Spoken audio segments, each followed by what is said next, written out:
النهارده أنا جاي أحكي لكم قصة بنت بسيطة، جات لها فكرة عبقرية خلّتها تبني إمبراطورية business رهيبة من ولا حاجة. اتفرّج على الفيديو ده علشان أكيد هتستفاد.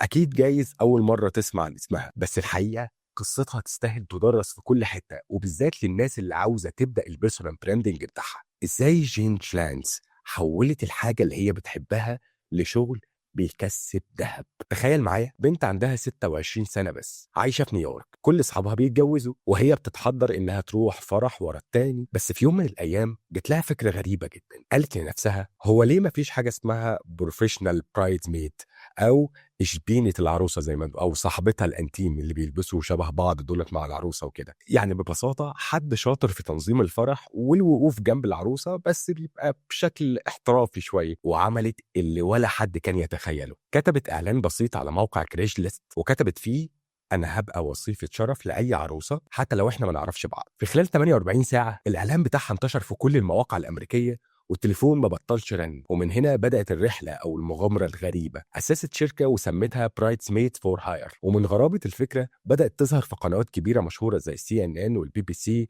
وفوربس. وفي الطريق كتبت كتب، عملت كورسات أونلاين، وبنت براند شخصي كامل حوالين فكرة مجنونة. طيب ايه السر؟ ايه اللي خلى بنت عادية تبني امبراطورية بيزنس من ولا حاجة؟ الإجابة بسيطة، شافت مشكلة الناس مش واخدين بالهم منها، فكرت في حل خارج الصندوق، قررت تظهر بصوتها الحقيقي مش مجرد بتنقل أفكار ناس تانيين. وده بالظبط اللي بيعمله البيرسونال براندنج، بيخلي الناس تشوفك حتى لو محدش يعرفك، وبيساعدك انك تحول شغفك وهوايتك لكيان ربحي حقيقي. مش لازم تبقى مشهور على فكرة، ولا تبدأ ان يكون عندك مليون متابع. ابدأ بفكرة واضحة وشغف حقيقي ورسالة بتساعد الناس. قولي كده في الكومنتات لو عندك فكرة مجنونة او مختلفة تفتكر ممكن تبني منها براند شخصي، ولا لسه مستني تكون شبه الباقيين؟ هستنى ردك. السلام عليكم.